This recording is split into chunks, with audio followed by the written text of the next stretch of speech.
오늘도 지난 영상들에 이어 위대한 화가 빈센트 반 고흐가 그의 동생 테오와 주고받았던 영혼의 편지 중에서 예술가로서의 진솔한 삶을 보여주는 부분을 소개해드리겠습니다. 테오에게 너의 편지를 보니 미술에 큰 흥미가 있는 것 같구나. 좋은 일이다. 산책을 자주 하고 자연을 사랑했으면 좋겠다.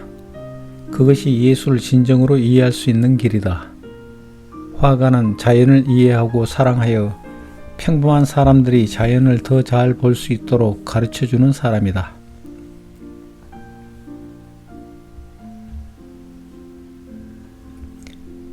예술가는 초기에는 자연의 저항에 직면하게 마련이다.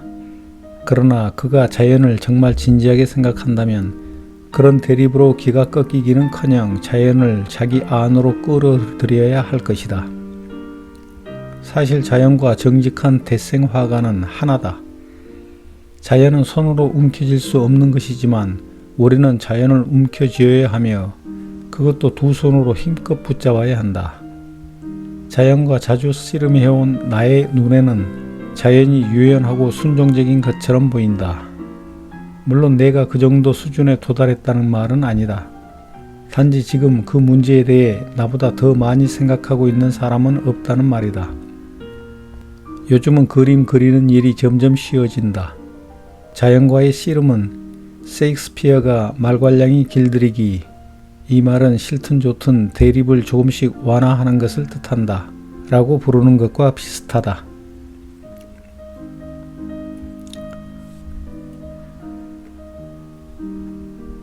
제발 내가 포기했다는 생각은 하지 말아라. 나는 꽤 성실한 편이고 변했다 해도 여전히 같은 사람이니까. 내 마음을 괴롭히는 것은 내가 무엇에 어울릴까? 내가 어떤 식으로든 쓸모있는 사람이 될 수는 없을까? 어떻게 지식을 더 쌓고 이런저런 주제를 깊이 있게 탐구할 수 있을까 하는 물음뿐이다. 게다가 고질적인 가난 때문에 이런저런 계획에 참여하는 것이 어렵고 온갖 필수품이 내 손에는 닿지 않는 곳에 있는 것만 같다. 그러니 우울해질 수밖에 없고 진정한 사랑과 우정이 있어야 할 자리가 텅 빈 것처럼 느껴진다. 또 내 영혼을 갉아먹는 지독한 좌절감을 느낄 수밖에. 사랑이 있어야 할 곳에 파멸만 있는 듯해서 넌더리가 난다. 이렇게 소리치고 싶다. 신이여, 얼마나 더 기다려야 하나요?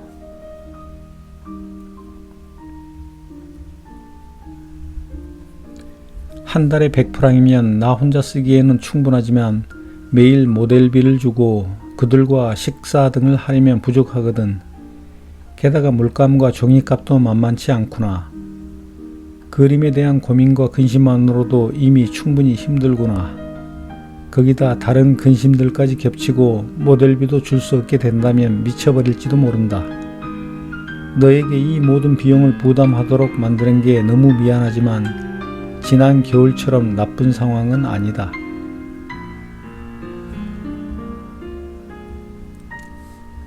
돈에 쫓겨서 잠시 자신을 잊고 다른 사람의 흥미를 끄는 작품을 만들어내면 그 결과는 늘 불쾌한 것이었다. 나는 그런 일은 할 수 없다.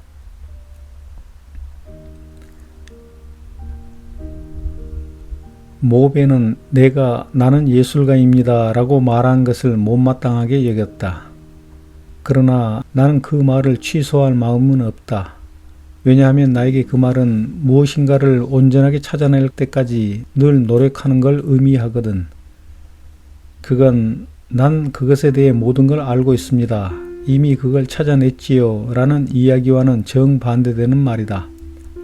나에게는 그 말이 나는 무엇인가를 찾고 있고 아주 열중하고 있다는 걸 뜻한다.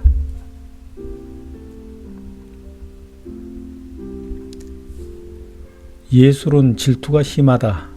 가벼운 병 따위에 밀려 두 번째 자리를 차지하게 되는 건 좋아하지 않는다. 이제부터 예술의 비위를 맞추겠다.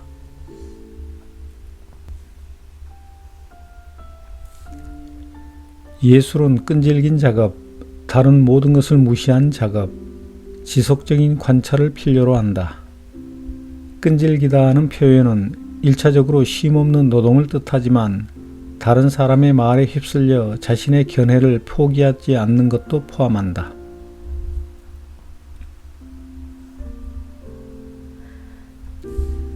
최근에는 다른 화가들과 이야기를 해본 적이 없다.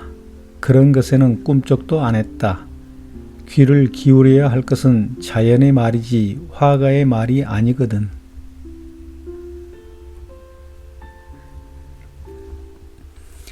무엇보다 내가 돈 버는 일에는 아무런 관심도 없다고 생각하지는 말았으면 좋겠다.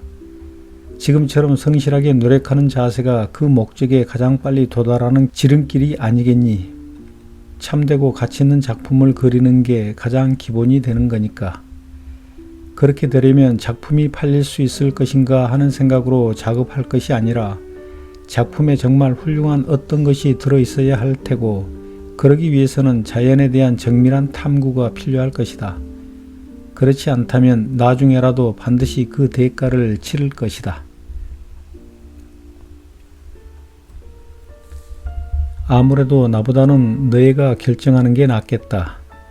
경제적인 성공을 가늠하는 일은 내가 더 나을 테고, 사실 난 전적으로 너의 판단을 신뢰하고 있다. 그러니 조만간 습작 몇 점을 받게 되더라도 그림이 팔릴 수 있을 거라고 생각하기 때문이 아니라 너의 제안이나 의견을 듣기 위해서라는 걸 잊지 마라. 어떤 경우에든 내가 어디까지 갈 수 있는지를 너에게 보여주기 위해 그림을 보내는 것이다.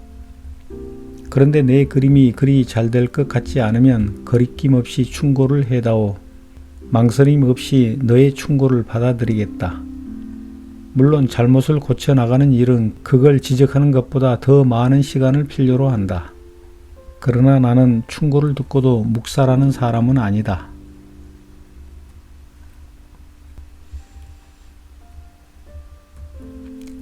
집에 돌아왔고 그림을 한쪽에 세워두었다. 좀 쉬고 나서 다시 그림 앞으로 가 두려움에 잠긴 채 바라보았다.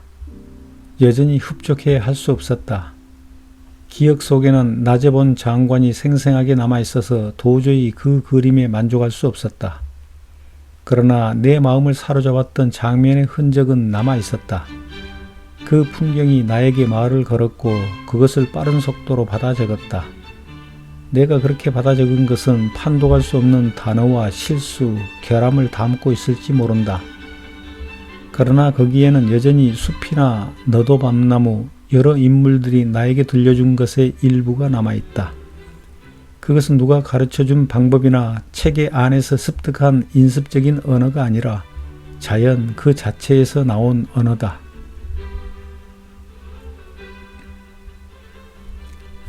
나는 이 세상에 빚과 의무를 지고 있다. 나는 30년간이나 이 땅 위를 걸어오지 않았나. 여기에 보답하기 위해서라도 그림의 형식을 빌어 어떤 기억을 남기고 싶다. 이런저런 유파에 속하기 위해서가 아니라 인간의 감정을 진정으로 표현하는 그림을 남기고 싶다. 그것이 나의 목표다.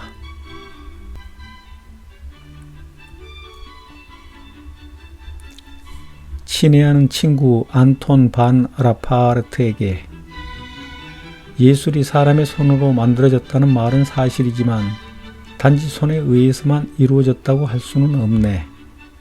더 깊은 원천에서 바로 사람의 영혼에서 솟아나온 것 아닌가. 반면 예술에 결부된 능숙함과 기술에 대한 전문적인 지식은 종교가 자기 정당화를 위해 이론을 세우는 것을 연상시킨다네.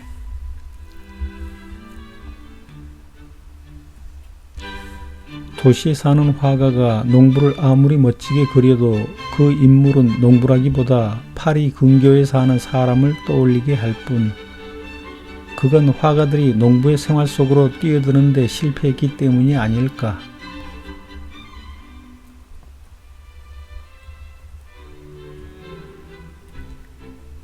나는 램프 불빛 아래에서 감자를 먹고 있는 사람들이 접시로 내밀고 있는 손, 자신을 닮은 바로 그 손으로 땅을 팠다는 점을 분명히 보여주려고 했다. 그 손은 손으로 하는 노동과 정직하게 노력해서 얻은 식사를 암시하고 있다. 여기저기 기운 흔적이 있고 먼지로 뒤덮인 푸른색 스커트와 상의를 입은 시골 처녀는 날씨와 바람, 태양이 남긴 기묘한 그늘을 갖고 있을 때 숙녀보다 더 멋지게 보인다고 생각한다. 농촌 생활을 다룬 그림에서 향수 냄새가 나서는 안 된다. 우리는 계속해서 진실하고 정직한 그림을 그려야 한다. 농촌 생활을 그리는 것은 정말 쉽지 않다. 그러나 예술과 인생에 대해 진지하게 생각하는 사람들이 진지한 반성을 하게 될 그림을 그리지 않는다면 스스로를 용납할 수 없다.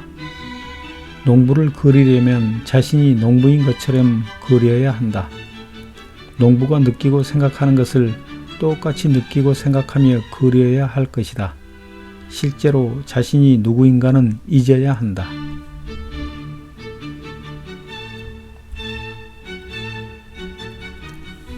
나는 지금 남들이 가장 피하고 싶어하는 사람이 될 처지다. 무슨 말이냐 하면 돈 부탁을 해야 할 입장이다. 당분간 그림이 팔릴 것 같지도 않기 때문에 좀 심각한 상황이다.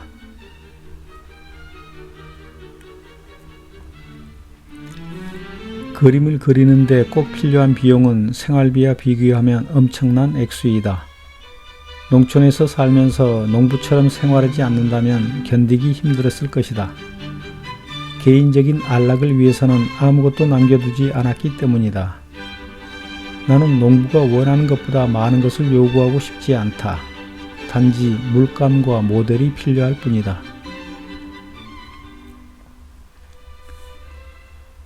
진정한 화가는 양심의 인도를 받는다. 화가의 영혼과 지성이 붓을 위해 존재하는 것이 아니라 붓이 그의 영혼과 지성을 위해 존재한다. 진정한 화가는 캔버스를 두려워하지 않는다. 오히려 캔버스가 그를 두려워한다.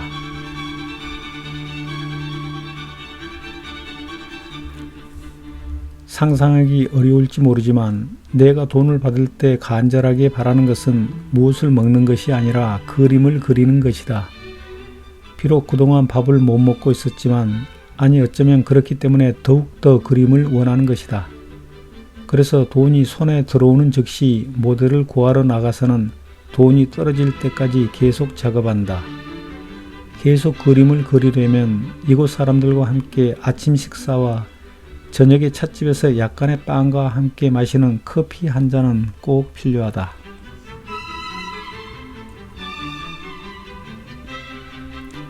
친애하는 레벤스에게 내가 하고 있는 작업 이야기를 하자면 모델에게 지불할 돈이 없어서 임무로하는 완전히 포기했네.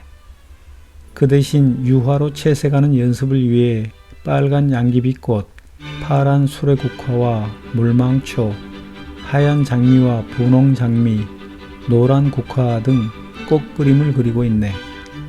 파란색과 오렌지색, 빨간과 초록, 노란과 보라의 대립을 추구하기 위해서지. 회색빛 조화를 피하고 강렬한 대립을 조화롭게 다루기 위해 강렬한 색을 사용하려 노력하고 있다네.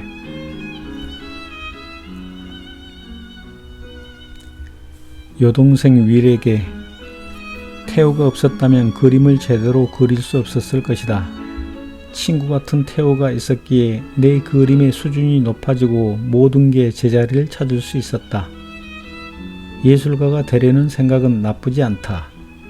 마음속에 타오르는 불과 영혼을 가지고 있다면 그걸 억누를 수는 없지. 소망하는 것을 터뜨리기보다는 태워버리는 게 낫지 않겠니? 그림을 그리는 일은 나에게 구원과 같다. 그림을 그리지 않았다면 지금보다 더 불행했을 테니까.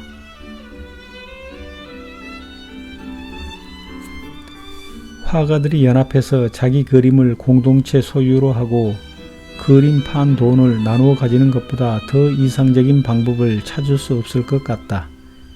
그런 식으로 작업하면 공동체가 회원들의 생계와 지속적인 활동을 보장해 줄 수 있을 테니까.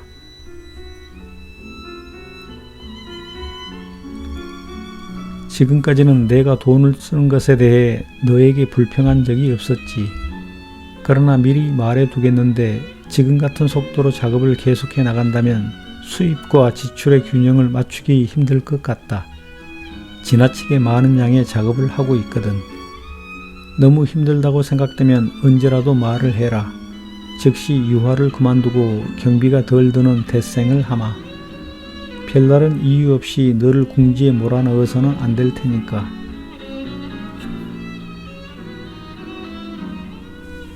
그림을 그리려면 생계를 유지할 수 있는 확고한 기반이 필요하다. 화가의 의무는 자연에 몰두하고 온 힘을 다해서 자신의 감정을 작품 속에 쏟아붓는 것이다. 그래야 다른 사람도 이해할 수 있는 그림이 된다. 만일 팔기 위해 그림을 그린다면 그런 목적에 도달할 수 없다. 그건 예술을 사랑하는 사람들의 눈을 속이는 행위일 뿐이다. 진정한 예술가는 결코 그런 짓을 하지 않는다. 진지하게 작업을 해 나가면 언젠가는 사람들의 공감을 얻게 된다.